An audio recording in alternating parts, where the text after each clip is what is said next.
Next நேயர்களுக்கு என்னோட அன்பான வணக்கங்கள். இன்னைக்கு நம்ம குரு பயிற்சி குறித்து தான் பார்க்க போறோம். அதை நம்ம கூட ஷேர் பண்ணிக்கிறதுக்காக ஜோதிட உலகின் சூப்பர் ஸ்டார் பிரம்மஸ்ரீ ராம்ஜி பரமஹம்சர் அவர்கள் தான் இணைஞ்சிருக்காங்க.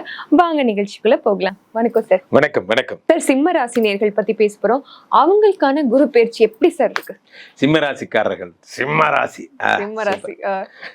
ஓப்பனிக்கெல்லாம் நல்லா தான் சார் இருக்கு. ஆனா எங்கேயாவது டெத் வீட்டுக்கு போனா கூட அழுவ விட மாட்டேங்கிறாங்க சார். நீ சிம்ம ராசி, நீ சிங்கம்னு சொல்லியே போகுது சார் எங்க பொழப்பு.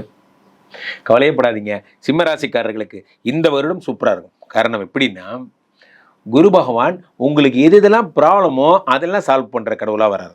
அது வென்னவர் நான் நல்ல ட்ராக்ல போகும்போது எனக்கு வழிகாட்டுகின்ற வெளிச்சம் காட்டுகின்ற தெய்வமா இருக்கிற அவர் எனக்கு பிராணம் வரும்போது அதை சால்வ் பண்ற காடா இருக்காரு அப்படின்னு நீங்க பெருமைப்படலாம். காரணம், உங்களுக்கு 5 கூடிய யோகாதிபதி அவர்.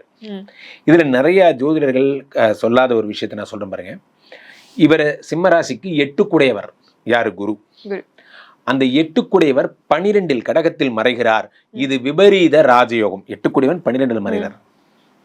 12 மறையும் பொழுது மறைந்த குரு என்ன செய்கிறார் அப்படிங்கிறத பார்க்கணும். மறைந்த குரு 12ஆம் இடத்திலிருந்து 5, 4, 9 பார்க்க 5, 7, 9 பார்க்க போறார். முதல்ல 5ஆம் இடமாக இவர்களுடைய 4ஆம் இடத்தை பார்க்க போறார். 5ஆம் பார்வை. இப்போ சிம்மராசிக்காரர்கள் எங்கேயாவது உங்களுக்கு பேங்க்ல பணம் இருந்ததுன்னா போய் ஒரு 1 லட்சம் ரூபாய் நீங்க இந்த 100 ரூபாய் நோட்டா வாங்கிட்டு வந்துருங்க. காரணம் என்னன்னா, அடுத்த ஒரு வருஷத்துக்கு நீங்க வெறும் மொய் மட்டும்தான் வைக்க போறீங்க. அப்படியே ஆல் ஓவர் தமிழ்நாடு, சில பேர் சொந்தங்கள் பேன் இண்டியா வச்சிருக்கவங்கலாம், அது மாதிரிலாம் எங்கேயாவது போவீங்க வருவீங்க.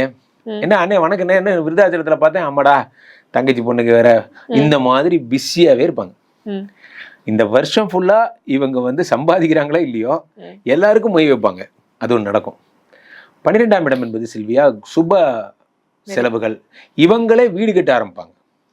இவங்க சக்திக்கு மீறின விஷயம்னு தெரியும். இருந்தாலும் இப்பதான் தங்கச்சி கல்யாணத்தை பிளான் பண்ணுவாங்க. வீட்டுல எது எதெல்லாம் ஒரு பெரிய பெரிய விஷயங்களோ அதெல்லாம் முன்னாடி செய்வாங்க. ஃபார் எக்ஸாம்பிள், அப்பாவால முடியாததெல்லாம் இப்பதான் வேலைக்கு செஞ்சிருப்பாரு பையன், அவரு லோன் போட்டு பண்ணுவார். சிம்மராசிக்கார பையனா இருந்தா. காரணம் என்னன்னா, நான் பாத்துக்கிறேன், அப்பா நீ ரெஸ்டடு, அது மாதிரிலாம் டைலாக் எல்லாம் சொல்லுவாங்க. அந்த மாதிரி 12ஆம் இடத்துல குரு இருக்கார். அவர் 5ஆம் பார்வையா 4ஐ பார்க்கிறார். இந்த 4ஆம் இடம் என்பது என்னன்னா சில்வியா, பாதகாதிபதி செவ்வாயினுடைய வீடு. அது என்ன பாதகாதிபதி? பாதகாதிபதினா இவர்கள் வெறும் கெடுதல மட்டுமே செய்றவன் யாருன்னா அது செவ்வாய் தான். செவ்வாய். அந்த செவ்வாயுடைய வீட்டை குரு பார்க்கிறார். நற்கல்வி, நற்பதவி எல்லாம் தரார் இந்த குரு. இதுல என்ன ஒரு விஷயம்னா சில்வியா, இவர்களுக்கு ப்ரமோஷனே இல்லாம, ஆமா சார் அஷ்டம சனி போன வருஷம் வந்தாலும் வந்துச்சு, தூக்கி போட்டு என்ன கஷ்டம், கம்பெனிக்கு போறோமா, இவனுங்களுக்கு நடுவுல வாழ்றதே ஒரு பெரிய டாப்டா இருக்கு. என் பாஸ் எவ்வளவோ டார்கெட், சேல்ஸ் டார்கெட்லாம் கொடுக்குறாரு. ஏன் டார்கெட்லாம் ஒண்ணுதான், காலைல வேலைக்கு போயிட்டு நிம்மதியா சேதாரமாகாம வீட்டுக்கு வரணும், அதே பெரிய விஷயமா இருக்கு. இப்படிலாம் வருத்தப்படுவோம். காரணம், இவங்களுக்கு அஷ்டம சனி போயிட்டு இருக்கு. இப்போ அவர்களுக்கு இந்த ப்ரமோஷன் தடைபடுறவங்களுக்கு இந்த வருடம் ப்ரமோஷன் கிடைக்கும். சிம்மராசிக்காரர்களுக்கு 6ஐ பார்க்கிறார்.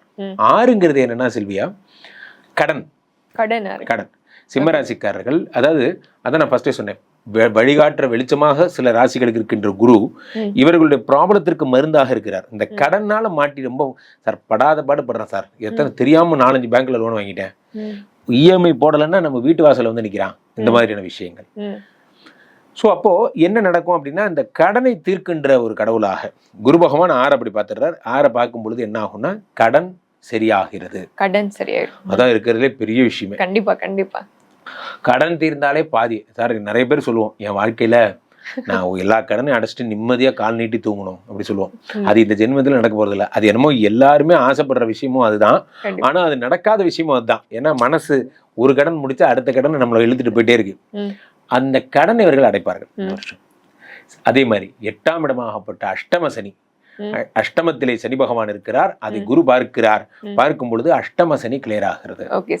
அஷ்டம சனி கிளியர் ஆகும் போது என்ன ஆகும்னா, தடைகள்னு எது இருந்தாலும் அது சரியாயிடும். 8ஆம் இடம் என்பது இவருக்கு அஷ்டம சனி, அகப்பட்டவனுக்கு அஷ்டம சனின்னு சொல்லுவோம். சிம்மராசிக்காரர்கள் சனியால பாடாப்பட்டு இருப்பாங்க. அவர்களுக்கு குரு பார்த்து எப்படி வரி விலக்கோ அந்த மாதிரி சனி விலக்குன்னு பண்ண போறாங்க. அந்த மாதிரி அஷ்டம சனி இவர்களுக்கு சரியாக போகிறது. சோ இது மாதிரி நல்ல விஷயங்கள். சிம்மராசிக்காரர்கள் பிரமாதம். Okay sir. குறிப்பிடத்தக்க பிளெஸிங்னா உங்களுக்கு என்ன சார்? குறிப்பிடத்தக்க பிளெஸிங்னா 6 பார்க்கிறார் சனி, அதே மிகப்பெரிய பிளெஸிங்.